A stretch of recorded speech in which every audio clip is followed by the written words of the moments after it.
Estradeiros, boa tarde. No vídeo passado, em Montevidéu terminamos de ver a Ciudadela, uma cidade dentro de uma fortificação. Hoje é conhecida como Ciudad Vieja, um ponto turístico imperdível. Não podemos deixar de observar que tive 2 cirurgias, que foram realmente os últimos vídeos. Mas voltando aos vídeos do Uruguai, visitamos um museu com uma história no mínimo polêmica. A grande tragédia dos Andes, que se transformou em um milagre dos Andes. 16 sobreviventes de 45 ocupantes de um avião da Força Aérea Uruguaia. Hoje vamos contar a história de resistência desses sobreviventes que fizeram o inimaginável para sobreviver. Depois um passeio pelo museu conhecido como Andes 72, onde tem peças do avião, pertences de todos os ocupantes do avião e muita história. Vem com a gente! Considerada uma das lições de sobrevivência mais espetaculares da história e um dos episódios mais comovedores do século XX, aquela que começou como a Tragédia dos Andes e que terminou como o Milagre dos Andes completa este ano, 51 anos, com o mesmo magnetismo de 1972 que transformou estudantes e jogadores de rugby em lendas. Este evento extraordinário, que continua a inspirar gerações, é uma poderosa lembrança da resiliência humana e da força do espírito de equipe.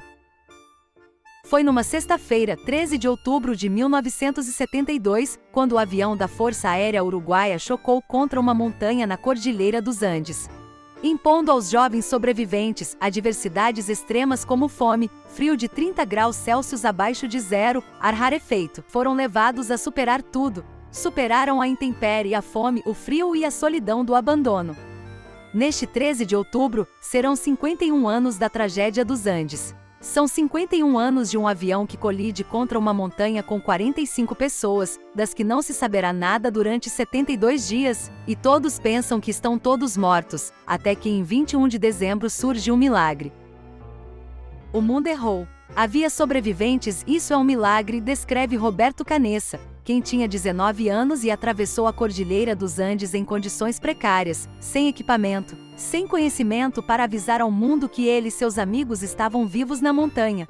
Estava previsto que o bimotor de turbo-hélice Fairchild 571 da Força Aérea do Uruguai voasse de Montevidéu até Santiago, no Chile, para que os estudantes jogassem um amistoso de rugby. O mau tempo obrigou a uma mudança de planos. Em vez de um voo direto, era preciso pernoitar na cidade argentina de Mendoza. No dia seguinte, o mau tempo continuava, mas o avião decolou. A potência para voar em altura era limitada. Exatamente nesse ponto, a cordilheira se eleva a 6.000 metros de altura. Para atravessar, então, era preciso desviar por um ponto ao sul no qual as montanhas chegam a 4.000 metros. Minutos depois, a 4.650 metros de altura, o avião chocou-se contra uma montanha. Foi um erro de rumo do copiloto. O choque, de tão brutal, partiu a aeronave em duas, iniciando a tragédia dos Andes. Tudo indica que o acidente ocorreu por falha humana. Não se sabe o porquê, mas o copiloto estava pilotando, tinha trocado lugar com o piloto. E talvez por autoconfiança, por serem bastante experientes, não contaram com a resistência do ar. O tempo estava bem ruim. Já tinham feito uma escala não prevista pelo mesmo motivo. E achando que já tinham sobrevoado a cordilheira com outro tempo, possivelmente isso fosse realidade. Mas com o tempo ruim, eles viraram para a direita e acertaram a cordilheira. O copiloto sobreviveu ao choque do avião e disse aos jovens que eles já estavam fora da cordilheira. Lê do engano. Isso os fez ir pro lado errado quando foram buscar ajuda. Os protagonistas dessa história real não tinham roupa para o frio, não conheciam a neve pela qual estavam cobertos, e vinham de um país cujos maiores morros rondam os 500 metros de altura. Eram estudantes e jogadores do Old Christians Club, alguns dos quais acompanhados pelos pais. Quando caíram, acreditavam que já estavam no Chile, mas ainda estavam em território argentino. Com o impacto morreram na hora 11 pessoas. Na noite do mesmo dia, outras 5. Ao longo dos 72 dias, outras 5 pessoas morreriam como consequência das graves feridas, da fome e do frio. No dia 29 de outubro, 16 dias depois do acidente, outras 8 pessoas morreram com 2 avalanches, que invadiu a fuselagem do avião, que tinha se transformado em refúgio. Todos ficaram sepultados pela neve durante 3 dias. Sobreviveu quem conseguiu um pequeno espaço para respirar. Dos 45 passageiros e tripulantes, 29 morreram. Apenas 30%, 16 pessoas, sobreviveram num estado de extrema fragilidade. Os 29 mortos permanecem enterrados na cordilheira. Um dos sobreviventes, Roy Harley, que na época tinha 20 anos, teve uma grande relevância na história.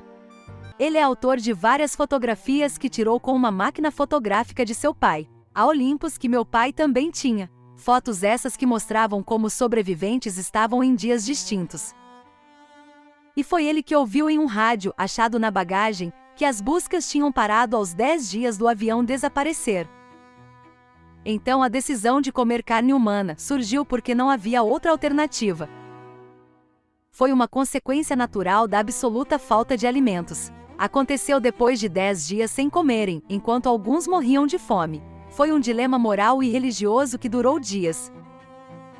Hoje, o cardiologista infantil Roberto Canessa, então estudante de medicina, era o responsável por fabricar água, convertendo a neve em estado líquido.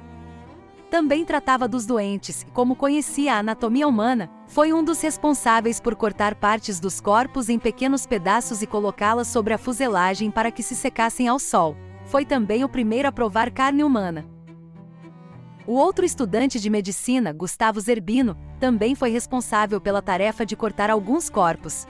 O Papa da época, Paulo VI, não só mandou um telegrama de bênção, como enviou congratulações dizendo: agiram como verdadeiros cristãos, porque Deus nos põe aqui para viver, não para morrer. O Papa disse também que até poderia ser considerado suicídio não ter feito o canibalismo para sobreviver. Quando Roy ouviu que não os buscariam mais, que os consideravam mortos, não existia mais a possibilidade de continuarem à espera de um resgate. Lutavam para sair ou ficariam lá para sempre. Com essa ideia, decidiram caminhar. Cada passo era um passo a menos que faltava. Foram semanas de preparação para sobreviver a uma travessia com mais probabilidades de fracasso do que de sucesso. No dia 12 de dezembro, Roberto Canessa e Fernando Parrado foram em direção ao oeste, onde o sol se põe e onde fica o Chile. Se fosse hoje, bastariam ter um GPS para saberem que estavam mais próximos da civilização do lado argentino e que a apenas 15 quilômetros dali para o leste havia um refúgio de montanha, um hotel de inverno com termas e até uma estrada. No dia 20 de dezembro, 8 dias depois, os dois avistaram o chileno Sérgio Catalã, quem estava a cavalo e ouviu os gritos. Venho de um avião que caiu nas montanhas. Sou uruguaio. Há 10 dias, estamos caminhando. Tenho um amigo ferido no alto da montanha. No avião, há 14 pessoas feridas. Temos de sair rápido daqui. Não sabemos como. Não temos comida. Estamos fracos. Quando vão buscar-nos lá em cima? Por favor, não podemos nem andar. Onde estamos? Dizia o bilhete que Roberto e Fernando arremessaram ao camponês, que ao ler a nota, sinaliza que vai procurar ajuda e voltaria dia seguinte. Dia 21 eles foram resgatados, alimentados, e eles disseram que tinha mais 14 à espera na cima da cordilheira. No dia 22 de dezembro, Fernando Parrado ajuda a achar os destroços e os 6 sobreviventes mais prejudicados foram resgatados de helicóptero. No dia seguinte voltaram pelos outros 8 restantes. Atualmente eles mantêm contato, são como uma irmandade, apesar de suas diferenças e dos caminhos que seguiram. Tem um grupo no WhatsApp de nome Cordilheira. Roy confessa que se algum sobrevivente tiver um problema, todos os outros 15 sobreviventes estarão lá para ajudar no que for. E Carlitos reafirma: não fizemos nada que nos arrependemos. Levamos um pouco dos nossos amigos no corpo e na alma. Acredito que teria sentido essa honra se tivesse morrido e que me tivessem usado para viver. Eu sinto que eles nos transplantaram a vida. Em 2015, o sobrevivente mais velho, Javier Metol, morreu em Montevidéu, decorrente de um câncer, aos 79 anos. Recentemente, em julho de 2023, morre mais um dos sobreviventes, José Luiz Inciarte, aos 75 anos, por conta também de câncer que o acometia há 10 anos. Um detalhe muito curioso é que nenhum dos sobreviventes fez terapia pelo acidente, e disseram não ter pesadelos. Uma vez nossas mães disseram que tínhamos que ir e nos mandaram para um psiquiatra, mas fomos a uma sessão e nunca mais voltamos. Conta Roy, acrescentando: temos muita certeza do que fizemos, e muita calma, não ficou nenhum trauma. Apesar de ser minha primeira vez em um avião, foi a primeira vez que vi neve na minha vida, foi a primeira vez que vi um morto. Eu saí pesando 37 quilos. e quando caímos, eu pesava 85 quilos. Ao serem resgatados, foram levados para hospitais no Chile, precisaram receber tratamento para desnutrição, escorbuto, desidratação e queimaduras pelo frio. Logo depois do resgate, eles fugiam de responder o que comeram esse tempo todo. Mas vazou a informação, e eles não tiveram outra escolha, fizeram uma coletiva de imprensa e disseram o que queriam ouvir. A história toda acabou sendo manchetes no mundo inteiro. Livros, documentários e filmes foram feitos para contar a história deles.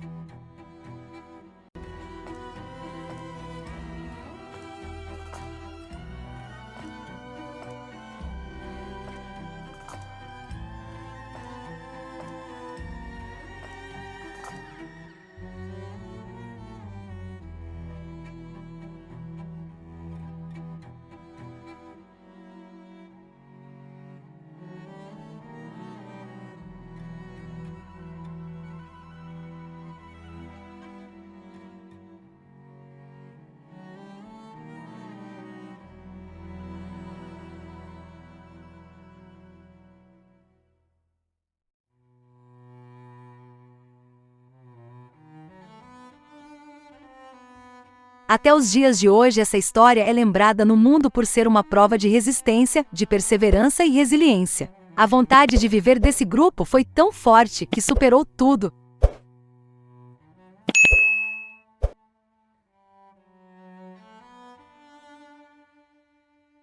Montevideo, 12 de octubre de 1972. Un grupo de jóvenes jugadores de rugby, sus amigos y parientes, abordan un avión de la Fuerza Aérea Uruguaya similar a este, con destino final Santiago de Chile, donde el equipo iba a participar de un partido amistoso. Las malas condiciones meteorológicas alteran el plan de vuelo y el piloto realiza una parada improvisada en la ciudad argentina de Mendoza, a la espera de una mejora del tiempo que no sucedió. Al día siguiente, debieron despegar y tomar una ruta alternativa a través del Paso Planchón. Muy lejos de aquellos días de tanta incertidumbre, en el histórico barrio de la Ciudad Vieja en Montevideo, York Thompson, un uruguayo de raíces nórdicas y conocido de varios pasajeros, creó la exposición permanente por los 40 años del milagro que devino en el Museo de los Andes.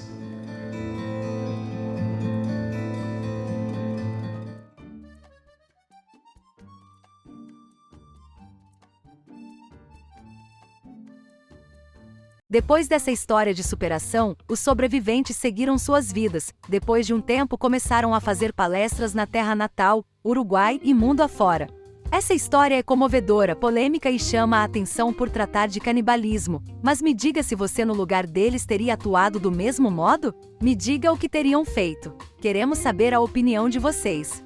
No próximo vídeo o assunto é mais leve e será nosso último vídeo de Uruguai. Vamos nos despedir de amigos, de locais interessantes e algumas curiosidades. Mas antes de nos despedirmos, espero que vocês nos deixem um like por um vídeo que nos deu bastante trabalho de pesquisa. E quem sabe um comentário. Para vocês é de graça e para nós tem uma importância enorme. Isso faz que o YouTube entenda que nossos vídeos são interessantes e enviam para mais pessoas. Nos ajude a ter mais visualizações. Enviem para amigos e familiares que possivelmente gostem dos nossos vídeos. Até a semana que vem com mais um novo vídeo. Vem com a gente!